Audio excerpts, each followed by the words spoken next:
Thì đây là có phở chiên trứng này mọi người. Ngon không?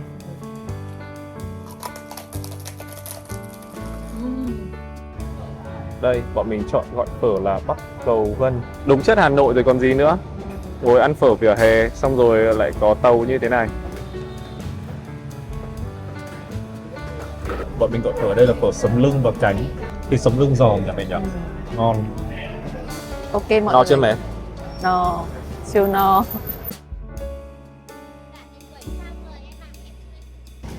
Đúng là giấm mà cho vào phở bò nó hợp nhỉ?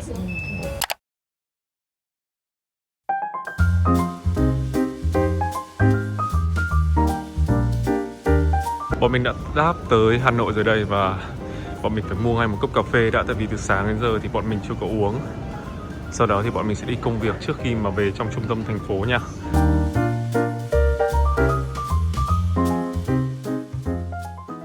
Bọn mình đã về tới khách sạn. Anh nhìn này đang không chỉ thấy mình mấy món này nhỉ? Đây. Bọn mình đã về tới khách sạn và bọn mình quyết định là quá mệt vì bây giờ đang là 8 giờ hơn rồi. Bọn mình gọi phở cuốn, bọn mình gọi phở cuốn về luôn. Thì đây là có phở chiên trứng này mọi người. Đây là phở chiên phồng. Bình thường ấy thì hai cái phở này bọn mình đều thích, nhưng mà nếu mà gọi một đĩa phồng, một đĩa chiên thì nó rất là nhiều. Thì may quá là ở đây người ta sẽ bán những cái phần lẫn ấy mọi người, mỗi thứ một tí rất là hợp lý. Thì cái này sẽ ăn với cả thịt bò xào với cả rau cải ngọt. Đây mình không dốc quá nhé, tại vì là nó có cái nước sốt. Ngoài ra thì mình gọi thêm một phần dạ dày chiên, một phần phở cuốn thịt bò có rau ở bên trong và nem chua rán. Thực ra là hôm nay bọn mình tính là bọn mình sẽ về sớm, xong rồi đưa mọi người đi ra hẳn hàng ăn để cho nó được ngon với hấp dẫn cơ. Thế nhưng mà lúc mà bọn mình về nơi thì nó cũng muộn quá rồi. Trời Thế lạnh là nữa. bọn mình quyết định là thôi, bữa đầu tiên thì chúng mình sẽ ăn tại phòng. Tức là đúng ngày hôm nay bọn mình ra thì sáng nay Hà Nội mới bắt đầu gió mùa về và lạnh. Đấy, và sẽ lạnh trong vòng mấy hôm bọn mình ở đây. Xong đấy thì nghe nói là trời lại ấm lại. Với phở cuốn thì sẽ có cái nước chấm này là nước chấm chua ngọt, nước chấm chua ngọt và sẽ có đu đủ ngâm. Phở cuốn này bọn mình gọi là phở cuốn Trinh Thắng. Bình thường bọn mình sẽ có hai hàng bọn mình hay gọi, đấy là phở cuốn Vương Mai hoặc là phở cuốn Trinh Thắng. Thì phở cuốn Trinh Thắng thì nếu mà bạn nào xem Ninh của Ninh Tito, nhờ bạn xem kênh của Ninh Tito thì Ninh Tito review rất là nhiều lần hàng này rồi. Ở trong Sài Gòn thì sẽ ít có phở cuốn hơn, còn những cái món phở thông thường thì sẽ có nhiều hơn. Ở trong này thì sẽ có thịt bò xào và thịt bò xào và rau xà lách chấm với cả cái nước mắm này. Xin mời mọi người.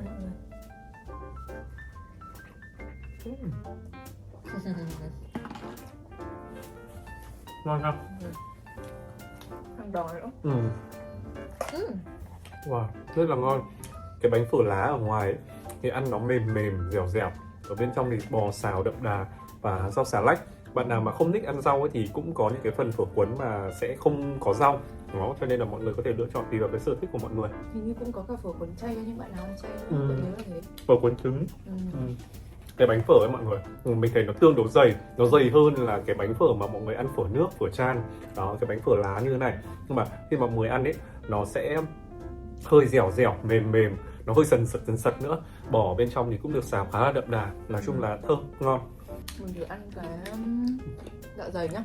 Cái dạ dày này nó không có nước chấm riêng đúng không bố? Không có thì phải, bố không thấy, bố thấy mỗi nước chấm này thôi. Đây là dạ dày chiên. Bọn mình cũng chưa ăn món này ở Hàn này bao giờ, nên mình gọi thử. Ngon. Cái mùi ở ngoài nó rất là giống mùi chả quế. Cái vỏ của chả quế. Nó giòn giòn, cái lớp dạ dày chiên ấy, cái mặt bên trong nó ẩm, còn cái mặt đỏ bên ngoài này hơn thì nó giòn hơn. Và nó rất là thơm một cái nguyên liệu. Đấy là mùi húng liều. Mùi húng liều là một cái mùi mà nếu mà bạn nào đã tới Hà Nội và ăn lạc rang thì mọi người sẽ thấy nó rất là quen thuộc. Nó sẽ không phải giống như mùi ngũ vị hương mọi người nhá. Nó sẽ hơi thơm thơm, mùi nó sẽ kiểu thơm thơm thảo mộc, nó ngọt ngọt. Thì mùi húng liều nó là một trong những cái gia vị mà ở Hà Nội rất là phổ biến mà mọi người thường ướp vào những cái món chiên. Ví dụ như là tim cật chiên này, hay là dạ dày chiên này, những cái món mà kiểu như là nội tạng ấy, để nó át cái mùi rất là tốt. Hoặc là nếu mà bạn nào mà thích ăn nhiều nồng cái mùi húng liều thì có thể mua lạc rang húng liều ở trên Bà Triệu. Hồi bé anh thích cái mùi húng liều này lắm. Cái này mà cho tẩm ướp với chim quay cũng rất là ngon. Chim quay ở Tạ Hiện. Rất là ngon. Nhưng mà không bị dai.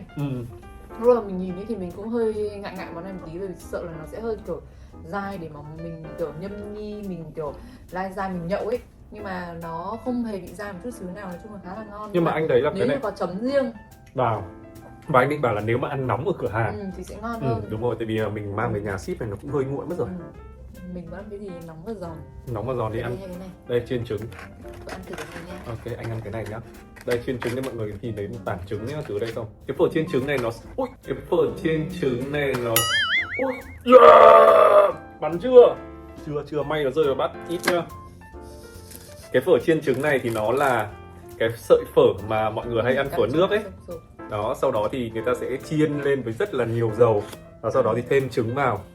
Còn phở chiên phồng này thì là chính là cái lát bánh phở này mọi người, nhưng mà sẽ là 2 lát nha, chồng lên nhau, cắt miếng kiểu như là tầm bằng 2 ngón tay như thế này và sau đó thì chiên lên nó sẽ phồng lên. Nó phải chiên ngập dầu luôn. Cái này thì chúng ta sẽ phải ăn với cả thịt bò xào với cả rau cải ngọt, cho nên là mọi người bình thường là mọi người sẽ chan ra cơ, nhưng mà tại vì là mình thấy cái đĩa ở đây nó nhỏ quá nên là mình để đây mẹ chấm vào trong này. Okay, để vợ thử cắn nhá, tại vì bị nhúng vào nước chấm mất rồi, không biết nó có giòn được không. Siêu giòn.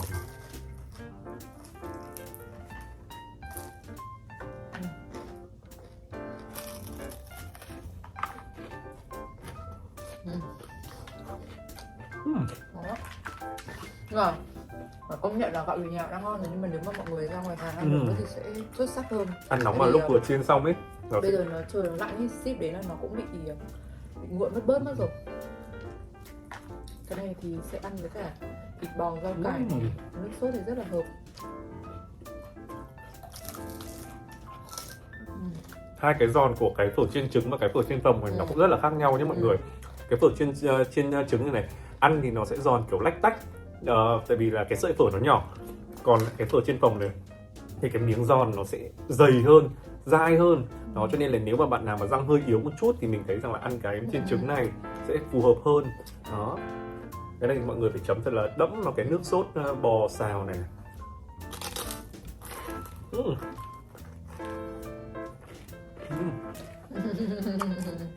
Vì là chiên phồng nên ở bên trong nó sẽ rỗng như thế này. Ngon quá nhỉ?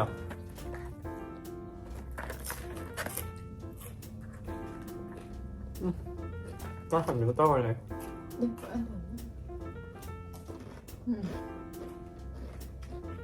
Ngon. Đây là phần thịt bò xào với các rau cải ngọt và hành tây. Đó. Rất là đẫm, thơm mùi tỏi, đậm đà. Tại vì cái này người ta cũng pha thêm một ít bột vào ấy, cho nên là nó sẽ hơi sệt sệt. Nhưng mà cái bò ở đây họ làm không bị dai ấy. Chung cái thịt bò nó hồng mà nó không bị dai, ăn rất là mềm, cho nên là kiểu nó kết hợp với cả cái phở chiên giòn là cực kỳ hợp luôn. Mình sẽ thử nốt nem chua đi. Thực ra nem chua là cái hơi lạc quẻ ở đây một chút xíu, không liên quan. Lúc đầu thì bọn mình bảo là bọn mình quay thì bọn mình muốn ăn thêm những cái gì mà bọn mình chưa ăn ở hàng này, thì có món dạ dày với cả món nem chua này là bình thường bọn mình đến thì bọn mình chưa bao giờ ăn cả, nên là hôm nay bọn mình sẽ thử ăn. Cái này là hôm nay quay nên là được gọi thêm. Nhưng mà đúng là họ phải cho mình tương ớt hay là cái gì đấy để chấm chứ nhỉ? Có chứ cái này đâu có chấm được cái nước này đâu ta. Nem chua rán, thực ra thì mình nghĩ là nem chua rán hàng này thì sẽ là kiểu một cái món nó phụ đạo thôi, chứ nó không phải là cái món chính của hàng này. Có tương ớt nhỉ? Cho nên là cũng sẽ không quá kỳ vọng, bởi vì là bình thường ở Hà Nội nếu như mọi người đi ăn nem chua rán thì mọi người sẽ tìm đến kiểu như là ngọ tạ thương với các thứ để ăn. Đây. Đợi chấm nem chua, đợi chấm nhá. Nem chua rán này cũng phải ăn ở đây, ăn giòn, ăn nóng, chứ còn bình thường ship để nó bị ỉu mất ấy. Xin mời mọi người. Đấy, nó bị ỉu mất rồi. Nhưng cũng ok. Anh thấy cái đỡ ớt nó hơi đắng nhỉ? Sao lại hơi đắng nhỉ? Không chấm ớt. Ngon. Nem chua sật. Cũng như ăn. Giòn ở bên ngoài, mềm dẻo ở bên trong. Bạn nó sẽ kiểu cảm giác nó hơi nhai hơi sụn sụn ở bên trong đó mọi người. Ngon lắm. Được, nói chung là đồ ăn ngon. Trong mấy cái này mình thích nhất cái gì? Vợ vẫn rất thích phở chiên trứng. Đấy là bình thường anh cũng thích chiên trứng, nhưng mà hôm nay anh thích chiên phồng hơn. Tại vì chiên phồng thì ăn được kiểu mấy miếng thôi là sẽ rất là nhanh ngấy, còn cái chiên trứng kia thì nó thơm mùi trứng rán. chấm vào cái này xong rồi chấm và chan thêm cái nước dùng này ấy, nếu mà mọi người đi ăn ở ngoài hàng ấy thì là người ta đã trộn hết lên rồi.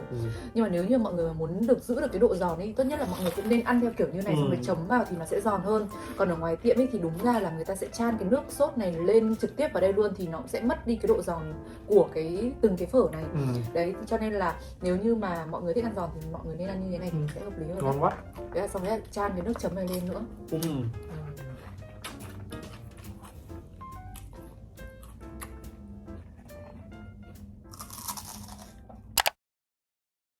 Bây giờ thì hai vợ chồng mình sẽ đi ăn phở buổi sáng. Thì bây giờ đang không biết là nên ăn phở gà hay là phở bò đây. Quán phở này thì nằm ở trên đường Phùng Hưng. Đó, mặc dù là tên là phở Lý Quốc Sư nhưng mà nằm trên đường Phùng Hưng. Bây giờ từ khách sạn của bọn mình ở Lý Nam Đế mọi người, đi bộ qua đây là Cửa Đông, thì chúng ta sẽ tới luôn đến Phùng Hưng. Và từ khách sạn mình qua cái quán phở đấy nó chỉ mất khoảng tầm có 5 phút đi bộ thôi, rất là gần. Hà Nội bây giờ sẽ không còn lạnh sớm như ngày xưa nữa. Ngày xưa tầm khoảng tháng 10, tháng 11 đã lạnh lắm rồi. Trước mặt chúng mình sẽ là phố Hàng Vải. Phố Hàng Vải này thì sẽ có phở Lâm và phở Khôi Hói. Phở Khôi Hói thì bọn mình đã quay cách đấy phải 5-6 năm rồi và rất là viral cái clip YouTube đấy. Đó, đến bây giờ thì phở Khôi Hói đã quá là nổi tiếng rồi ấy mọi người. Đây cũng là một quán phở ngon. Thì mọi người cũng có thể lựa chọn khi mà mọi người tới Hà Nội. Thì đi thẳng tiếp lên cái đường Phùng Hưng này thì sẽ đến cái phở và hôm nay bọn mình muốn ăn. Cũng lâu lắm rồi thì hai vợ chồng mình mới có vlog Hà Nội. Đợt này bọn mình ra vào những dịp cuối năm thì mọi người biết đó là cuối năm gần Tết Âm thì năm nào bọn mình cũng ra Hà Nội cả để thăm gia đình, xong rồi bọn mình cũng có những cái công việc ở cửa hàng. Đợt vừa rồi ở Hà Nội mọi người thì có một cái đợt gọi là chỉnh trang lại vỉa hè đô thị. Thì mọi người sẽ thấy là vỉa hè rất là rộng và đi bộ được thoải mái hơn. Nói chung là các hàng quán vỉa hè sẽ hạn chế bớt, nhưng mà phải công nhận là ngày xưa thì không thể đi nổi ở trên vỉa hè luôn. Đây mọi người, phở bò đặc biệt Lý Quốc Sư 27B Phùng Hưng. 27B. Ok, xin mời mọi người. Ngoài đi chồng đi. Chồng Đây, ngồi ngoài mình nhé. gọi trong này đã, ngồi ngoài đi. Cô ơi, mình vẫn còn đầy đủ đúng không ạ? Gân với cả gầu bắp. Vâng. Gân đi. Cho con một bắp gầu gân. Với cả tôi cho con 2 bát như vậy đi. Rồi. Trần cho con 4 quả trứng chia 2 bát nhé. Rồi con chào ơn cô. Con lấy quẩy nhá. Vâng ạ. Là 190 của con. Vâng. Vâng ạ, Con để con ngồi thanh ngoài toán. này được đúng không cô? Vâng. Cho con chuyển khoản với. Thanh toán thành công. Con gửi cô nhá. Nốt lại bắp gầu dừ. Bắt gầu gân. Gân dừ đấy. Vâng, hai bát như vậy. Vâng. Ngồi đây hay ngồi dưới kia? Dạ vâng ạ, cảm ơn anh. Đây, bọn mình chọn gọi phở là bắp gầu gân, phở bò Hà Nội. Chất lượng quá. Cũng, Vừa nói vừa nuốt nước miếng. cũng khá là nhiều thịt. Bọn mình thì rất là thích ăn phở nhiều hành và đặc biệt là có cái hành trần này này sẽ rất là ngon. Đây, vâng ạ, của cháu. Cháu có 2 rồi đúng không? Không 4 ạ, ý cháu là 2 bát trứng. Dạ, Cháu vâng. xin. 4 thì thiếu 20.000 trứng. Không, thế đủ rồi, cháu 190 mà. 190 là 170 cộng 70 là 140, cộng 150. 40 cộng 10 là 190. 50 nữa. Ngày xưa ấy, bọn mình nhớ là các cô ấy sẽ mặc những cái đồ màu trắng, đồ phục vụ mà nó là đồng bộ màu trắng giống như là đồ đầu bếp, nhưng mà nó rất là giống như là đồ y tá ấy, mọi người, nên là nó kiểu trông khá là đặc biệt. Nó giống như là ngày xưa mình, như bố kia nói là kiểu quán phở Mậu Dịch ấy, đấy sẽ là những cái đồ như vậy. Chắc là mình phải bóp hình ở đây cho mọi người dễ hình dung. Đúng chất Hà Nội rồi còn gì nữa. Ngồi ăn phở vỉa hè xong rồi lại có tàu như thế này. Xin mời mọi người nha. Xin mời. Mọi người thông cảm nhé, cái mic của mình nó đang bị hết pin mất rồi, cho nên là tiếng nó sẽ hơi khó nghe một chút, cho nên mình sẽ cố nói to vào. Đây, quay cái. Bạn đi. Được.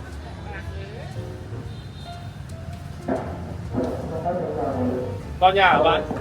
Vào nhà à? Ok.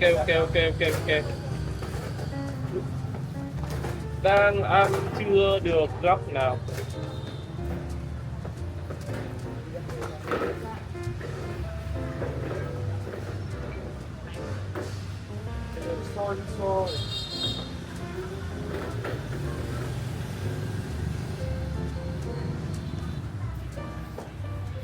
Wow. Có nghĩa là bây giờ không được ngồi một xíu vỉa hè nằm luôn á. Lúc này chuyển vào nhà ngồi ấy là vợ chồng mình cũng đang cảm thấy khá là không thoải mái. Tại vì những cái cô bê phở, cô cứ nói đi nói lại cái việc mà tại sao gọi bát 80.000 mà lại chỉ trả có 70.000. Rõ ràng thì ngay từ đầu mà người ta nói luôn đi thì bọn mình cũng đã không có vấn đề gì rồi. Đây bọn mình chuyển khoản tất cả tiền theo đúng như cái số mà người ta nói. Nhưng mà đúng kiểu trời đánh tránh miếng ăn đấy mọi người. Chưa được một miếng phở nào luôn, nhưng mà kiểu như cứ bị người ta nói văng vẳng bên tai là tại sao cứ trả thiếu tiền người ta. Bỏ qua cái chuyện thiếu tiền này sang một bên đi thì mình phải công nhận một điều là phở ở đây rất là ngon. Phần thịt gầu thì được thái to bản, mềm nhưng mà không nát. Phần bắp ấy thì ăn giòn giòn sật sật. Còn phần gân nhừ ấy thì ăn dẻo dính rất là bắt miệng. Nước phở đậm đà không bị gây mùi mỡ bò, chấm cùng với cả quẩy dẻo dai rất là hợp mọi người ạ. Có một điểm mình cũng rất là thích, đấy là trứng trần ở đây thì họ sẽ trần nó hơi chín tới, cho nên là ăn cũng cảm giác béo hơn.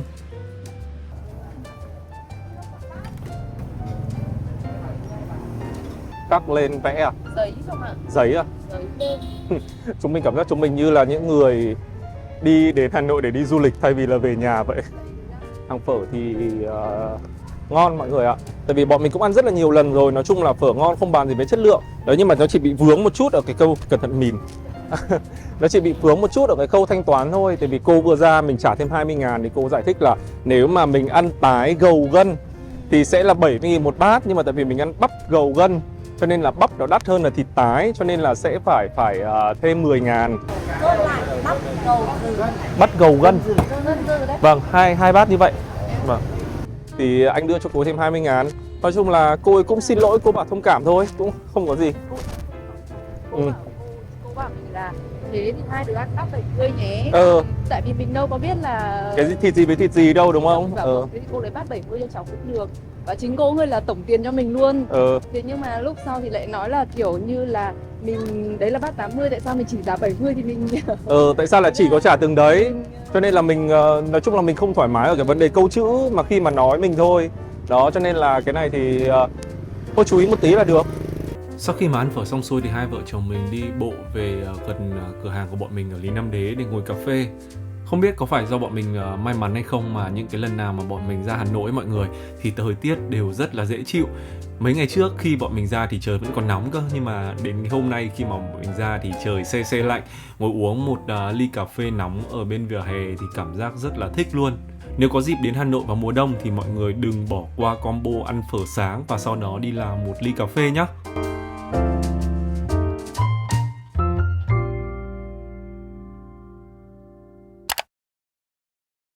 Hôm nay thời tiết thì ấm hơn một chút, khoảng 1-2 độ và có nắng. Rất là đẹp mọi người ạ, không bị quá là hanh khô. Đó. Mọi người biết không là đây là cái Dream Bean Coffee mà nếu mà các bạn hay hỏi mình mua hạt cà phê ở đâu là mình mua ở đây này, là nhà hàng này đấy mọi người. Đây. Chào. Dạ vâng ạ, cho em về Nguyễn Trường Tộ. À thế ạ? Đây em không để ý, chắc là đang không bật rung. Cái gì? Anh gọi điện lại không thấy nghe máy. Cho em chuyển khoản nhé. Vâng. Quên mất chơi cài. Ok, em cảm ơn anh. Vẫn đồng tiền đấy lại tiếp tục. Sao hả? Em gửi nhá. Vâng, vâng. Bật kiện.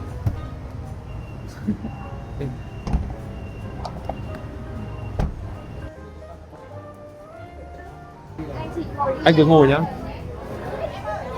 Bàn ngoài này được. Với bàn ngoài này đấy. Ngồi đi ông nhỉ?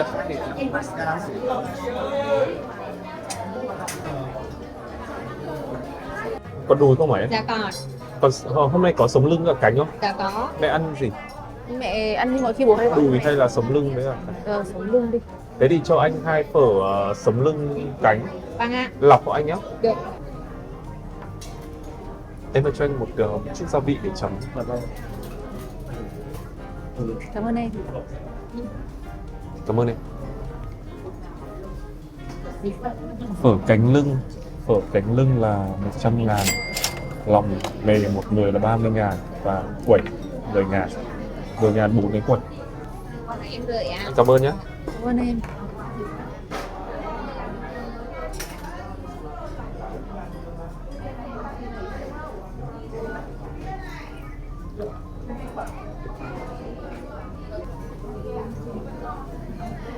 bọn mình gọi phở ở đây là phở sấm lưng và cánh. Cái phần sấm lưng ấy, ăn nó sẽ không quá là nhiều thịt và ăn nó béo của cái da. Với cả cái phần cánh thế ăn nó giòn giòn rất là ngon. Trước thì bọn mình thích ăn đùi hơn ấy, nhưng mà bây giờ thì bọn mình lại thích ăn cái phần này hơn. Nhiều thịt ha, 100.000 một bát này. Thêm một phần lòng mề một người nữa. Vì trong này sẽ có tiết này, gan này, tim này, trứng non này, đó, và một phần quẩy. Nước trong. Ngon không? Nước trong đúng không? Xin mời mọi người. Xin mời mọi người nha. Wow. Da gà rất là giòn luôn. Nói chung là thời tiết lạnh lạnh này phải làm trước một thìa nước dùng đã. Ngon quá. Ngon quá.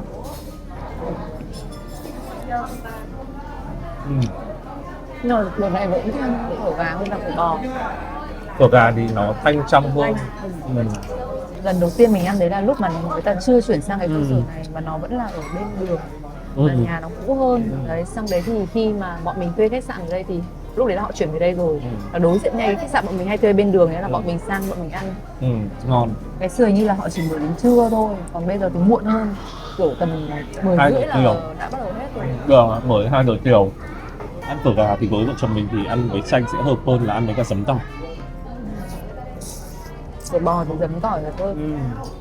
Quẩy ở ngoài miền Bắc thì thường sẽ là quẩy giòn và dẻo. Nó khác hẳn với các quẩy trong miền Nam là nó thuần là giòn vụn ra.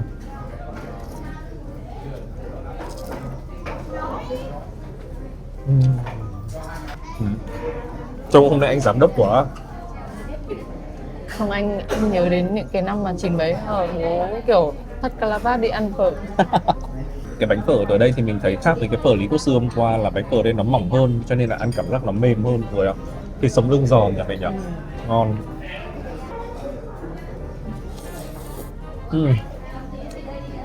Trong một ít ớt cay cay vào này, ngon lắm. Nói chung ấy là khi mà cái nước dùng ở trong cái phần tiết này mọi người là nó không bị có bánh phở và nó không bị kiểu như là mình cho nhiều những cái thứ kiểu chanh ớt cái thứ vào thì cái nước thuần không nó rất là trong. Anh nghĩ chắc chắn là vẫn sẽ có mì chính thôi, bởi vì là đồ ăn ngoài Hà Nội thì những cái đồ nước lèo như này chắc chắn nó sẽ có mì chính. Cái gà ấy, anh thích cái gà ấy, nó vừa béo mà nó vẫn giòn. Đấy, luộc rất là khéo mà nó không bị kiểu bã như tơi cái thịt ra ấy. Trông thấy chị ăn bát phở siêu no. No lắm. Nói chung ở Hà Nội thì sẽ có rất là nhiều hàng phở ngon.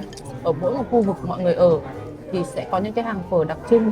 Bọn mình thì hồi bọn mình ở đây thì bọn mình cũng chỉ hay loanh quanh trên phố, bởi vì công việc này bây giờ thì ra đây thì cũng công việc trên phố thôi, cho nên là cũng sẽ biết nhiều những hàng phở trên phố. Còn những cái khu vực xung quanh các thứ nữa mình cũng có rất nhiều hàng phở ngon. Người nhìn cái da sống lưng này nó rất là dày. Đó, ăn nó giòn, sần sật mà nó không bị bã, bị khô đâu mọi người ạ. Hết sạch sành xanh luôn các bạn ạ. 103 Nguyễn Trường Tộ. Ok mọi No người. chưa mẹ? No, siêu no. Phở ở đây thì được 2 năm là Michelin nhé mọi người, là 2013 và 2023 và 2025.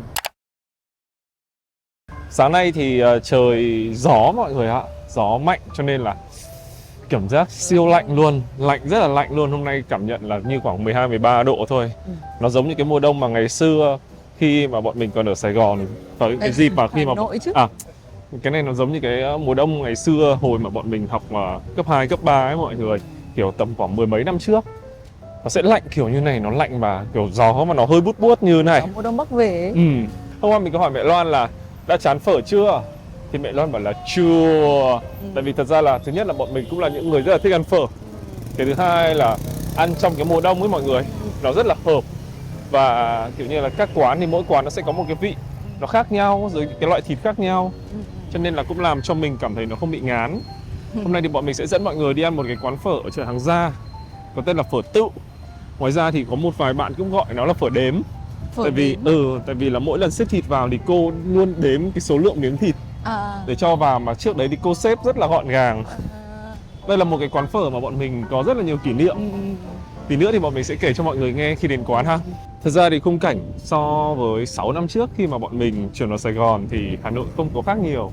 Đặc biệt là trên những cái khu phố cổ các thứ như thế này. Có chăng thì chỉ là thay đổi một vài hàng quán thôi. Trước mặt chúng ta đây là đường Thành. Ở đây thì mọi người ai mà ăn chả cá ngon thì có thể ăn chả cá Thăng Long ở đường này. Mùa đông Hà Nội thì thú thực là sẽ dễ chịu và đáng yêu hơn mùa hè rất là nhiều. Mùa hè Hà Nội thường sẽ oi nóng mà kiểu nó không có gió, mọi người cảm giác rất là bức bối, nó bị hầm hập. Nhưng mà mùa đông thì ngày nào lạnh được thì rất là thích. Con chó này. Hàng phở kia rồi mọi người. Lâu lắm bọn mình mới ăn. Gặp với cả ông anh và tối là em.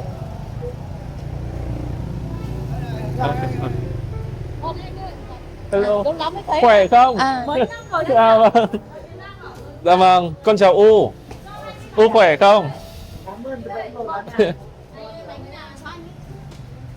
Còn sốt vang không hả chị? Thế mà còn nước sốt rồi à? Em đoán vậy. Cho em gầu tái nước sốt vang nhé.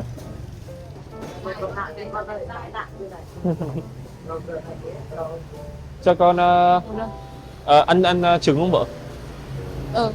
Cho con em 2 quả trứng nhé. Mỗi bát 1 quả. Thêm nước sốt vang rồi ạ? Còn nước sốt, còn nước sốt.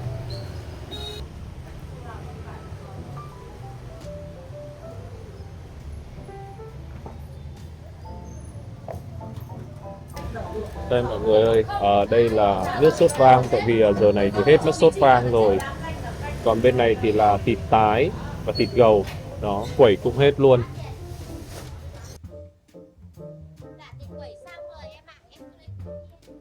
Nước sốt vang còn sót lại thì cho một ít vào để tạo được cái mùi thơm. Ở đây là thịt tái, thì cái thịt tái trông nó rất là mọng với mọi người, nhìn nó không bị khô. Đó, và đây là thịt gầu. Mọi người sẽ thấy là nước phở nó sẽ hơi béo một chút đấy, bởi vì là cái nước sốt vang khi mà cho vào đây nó sẽ làm béo hơn. Cái mùi sốt vang ở đây thì không phải là ai cũng sẽ thích nha, bởi vì là mùi nó sẽ nhiều loại gia vị hơn là so với các loại sốt vang bình thường. Đó. Nhưng mà bọn mình thì rất là thích cái sốt vang ở đây. Đúng là giấm mà cho vào phở bò nó hợp nhỉ. Mà kiểu trời lạnh này ăn kiểu phở nó hơi mỡ một chút ấy, nó cũng cảm giác nó ngon hơn nhỉ. Và tiếc là sốt vang thì ngày xưa mình ăn chắc phải ăn sớm rồi. Thịt mềm nhỉ. Thịt tái rất là bọng ấy, mà nó không kiểu như là bị khô.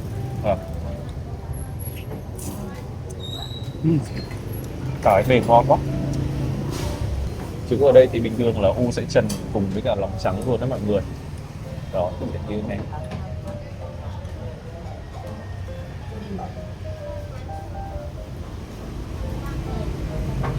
Mẹ thấy bánh phở ở đây nó mỏng hơn cả cái bánh phở gà hôm qua nữa. Nhỉ? Bánh phở ở đây nó mỏng hơn mà kiểu thái cũng nhỏ hơn nữa cả cái phở gà hôm qua ấy. Sau mấy quán mình ăn thì cái quán phở Cùng Hưng hôm trước là kiểu bánh phở dày nhất. Nhỉ?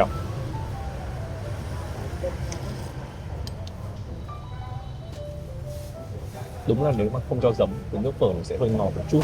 Nhưng mà cho một chút giấm vào thì kiểu như là nó sẽ dằn lại cái thịt ngọt, nó sẽ ngon hơn. Để nó sốt vang mà.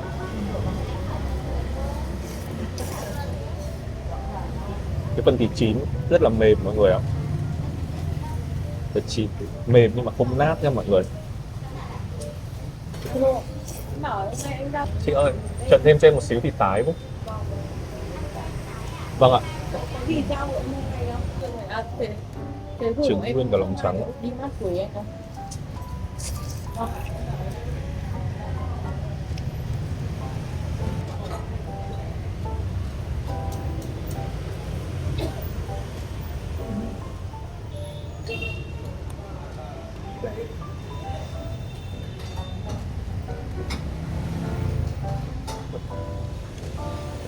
Rất cảm ơn. Ngon lắm vừa. Này, mày ăn thêm đi. Đây mày có rồi bố. Rất là mềm. Bình thường thì vợ chồng mình không phải là người thích ăn thịt tái đâu, thích ăn kiểu bắp, thích ăn kiểu nó giòn giòn hơn. Mà thịt tái đấy rất là mọng mọi người ạ. Phở Tự hay chúng mình còn gọi là phở Hàng Gia ấy, là một trong những quán phở bò mà bọn mình rất thích khi mà bọn mình còn ở Hà Nội. Cái kỷ niệm mà bọn mình muốn kể cho mọi người đấy là vào cái ngày 26 tháng 8 năm 2016 là cái ngày mà sinh em Cam ấy. thì 11 giờ trưa hai vợ chồng mình còn ung dung ra đây để ăn phở. Ăn phở xong thì U có hỏi thăm là ôi bầu như thế này thì khi nào mới đẻ. Thì vợ chồng mình có nói với U là đây, sau khi bọn con ăn xong bát phở này thì hai vợ chồng con nhập viện và để đi đẻ đây. Thế là sau khi mà ăn phở xong thì hai vợ chồng mình vào trong bệnh viện, và khoảng 12 tiếng sau thì mẹ Cam sinh em Cam vào ngày 26 tháng 8 năm 2016. Quá là no luôn các bác ạ. Ấm bụng rồi, yên tâm để bây giờ là chuẩn bị về xếp vali rồi ra sân bay để đi về lại Sài Gòn. Nhưng mà phải nói là ăn phở trong cái thời tiết này nó rất là ngon và rất là hợp.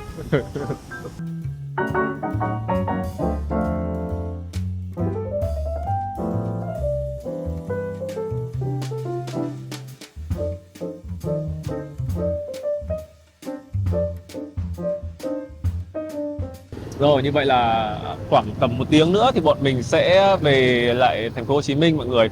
Mọi người biết không là hôm nay được dự báo là ngày lạnh nhất từ đầu mùa đến giờ. Và công nhận là nó lạnh thật mọi người ạ, kiểu cộng thêm gió nhá, thử vào. Nhưng mà nó đang là lạnh khô cho nên nó vẫn rất là dễ chịu. Nó không bị nắng hanh cho nên là dễ chịu lắm. Mỗi lần bọn mình ra ấy thì thường là bọn mình sẽ đi công việc cá nhân nọ kia ấy, thứ thì sẽ không quay được cho mọi người nhiều. Nhưng mà chắc chắn rồi là lúc nào bọn mình ra thì bọn mình cũng phải ăn uống những các thứ. Cho nên là mình nghĩ rằng là đợt này thì chúng ta sẽ bắt đầu với một tập là các món phở.